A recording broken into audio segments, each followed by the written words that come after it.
Hello everyone, my name is Luchara, and I'm here to help answer the question, is Mad Games Tycoon 2 worth playing? First we have to ask, what is Mad Games Tycoon 2? It is a game that is in early access on Steam, and has been in early access for a little over a month, so of course, anything I say comes with the disclaimer that this game is early in access and could change at any time. But with that said, let's first ask the question, what is Mad Games Tycoon 2? And then we'll try to answer the question, is it worth playing? So Mad Games Tycoon 2 is a management tycoon type game where you run a game development company. You start out essentially out of your own garage, either making games by yourself or with an incredibly small team. And honestly, those games are going to be pretty bad at the start. But as you gain experience, you hire more people. Those people get better at games. Your review scores will go up.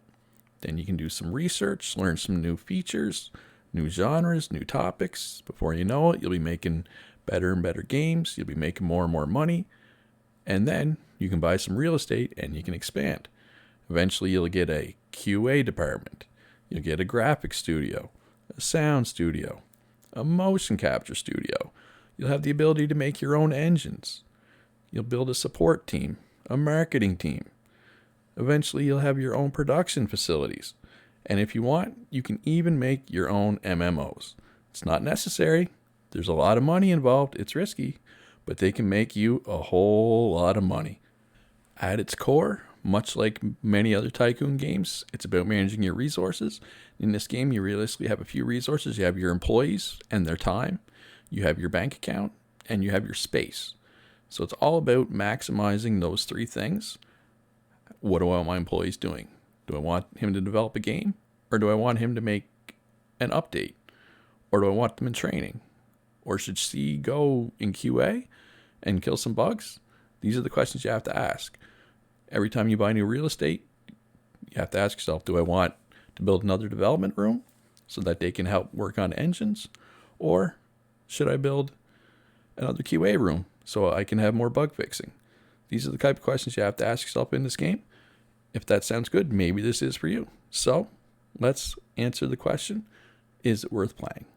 Yes, in my opinion, it is worth playing. I'm going to give some reasons why. Reason one is it's fun. I know I can't really quantify that. You'll have to play it for yourself, but I'll try to give some more substantial reasons here. A big one for me is it's logical.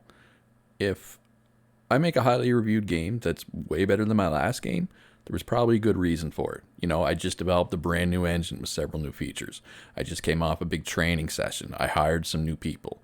I just made my graphics studio. You know, there's generally going to be a reason for a really good game. Same thing if you have a poorly reviewed game. There's probably a reason. Either, you know, you skimped on development costs, or you released it with some bugs, or it's a genre that you've never made before. It was your first one, so you didn't know where to put the sliders, right? Or what have you. It's pretty logical. You make an action, there's a result, and it generally makes sense. And that frustrates me when I'm playing a game, Tycoon game especially, and things don't make sense. Like, well, why did that work? Why didn't that work? This game, you generally know why something works or doesn't work. Not always, but generally speaking, you do. So that's one big reason why I like it. Second reason why I like it would be the theme. I mean, you're making video games. In a video game, if you're playing video games, chances are, then you like video games. It's something everybody can get behind. You know, if you're somebody who really likes role-playing games, well, you can specialize in role-playing games or first-person shooters or whatever tickles your fancy. You can totally just follow the trend. You can just chase the dollar, or you can kind of role-play as, you know, Bethesda, if you want to, for example, or whoever. Another thing this game has going for it is the adjustable difficulty levels. There's 5 difficulty levels, and let me tell you, even just going up one difficulty level, you will notice it. It's no joke. So it can be quite challenging on hard and especially on legendary difficulty. Although with that said, generally speaking, it's really hard early game, but it gets easier as you go. And generally, once you get to the point where you produce your own games, the difficulty goes down considerably, but you're still always trying to make the best games. There's no threat of bankruptcy anymore, but it's still a lot of fun. And there's 2 other things that mitigate the late game difficulty or lack thereof. The first is there's multiplayer in this game, which is a rarity for a lot of Tycoon games. And I know the first game in this series didn't have multiplayer. So playing multiplayer, I mean, it's going to be all kinds of late game difficulty. I know I haven't played a lot of multiplayer, but I will say when the Game of the Year awards come out at the end of the year, it's quite exciting in multiplayer when you see your games sweep the awards. And the other thing that mitigates the late game is something that's not in the game yet, because it's in early access, and that's you can buy out your competitors. It gives you that late game goal to shoot for, a way to spend all the money you've earned. So that will be added, I'm sure, at some point. It was in the first game, but it's not there yet.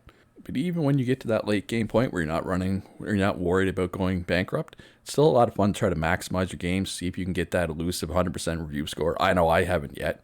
I've gotten multiple 95 pluses, but no hundreds. And one thing I enjoyed in my last playthrough was trying to maximize my MMO. How long can I keep it going with the subscriber base? What's the maximum subscribers I could get? I know I had, I think, 9 million subscribers, or at least 8 million last time. Like, it was threatening WoW's numbers. It was doing really well. So that's a nice, there's always something to push for late game, even if you don't have to worry about going bankrupt anymore. I just want to take this time to mention a couple other things that are not in the game yet, but are obviously planned to be in the game, because, again, early access. The big one for me is, aside from the taking over your competitors, would be console development. It was in the first one. It was a lot of fun.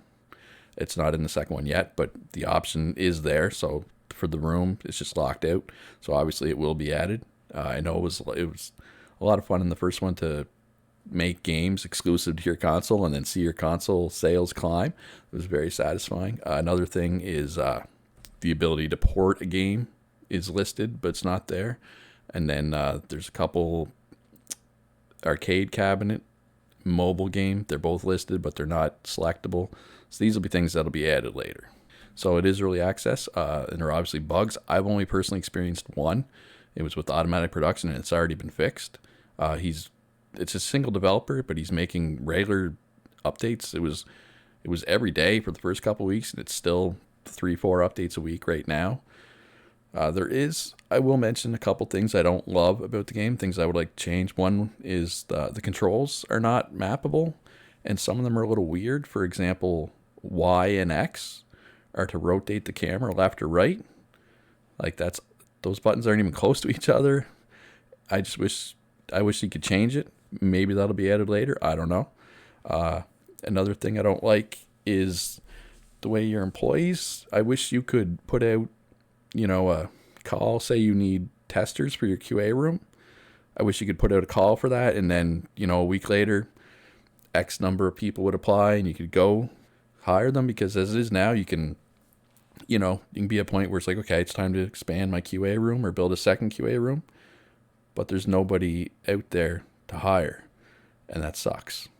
So that's just one thing, couple things I would change, but generally, it's pretty solid. It's pretty tight right now, honestly. So in conclusion, to answer the question, is it worth playing? In my opinion, yes. It's a fun theme. It's a tight Tycoon type game with lots of options, and everything you do makes sense. For every action, the result makes sense.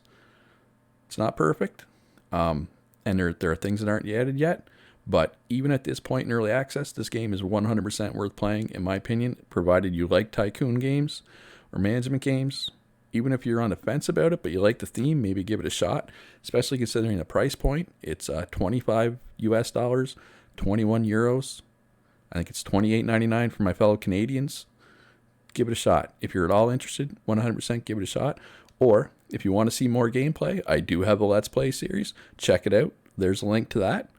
If you enjoyed this video, please like and subscribe. Let me know in the comments. This is my first review on YouTube. Let me know how I did, and let me know if you want to hear some more. Thank you very much.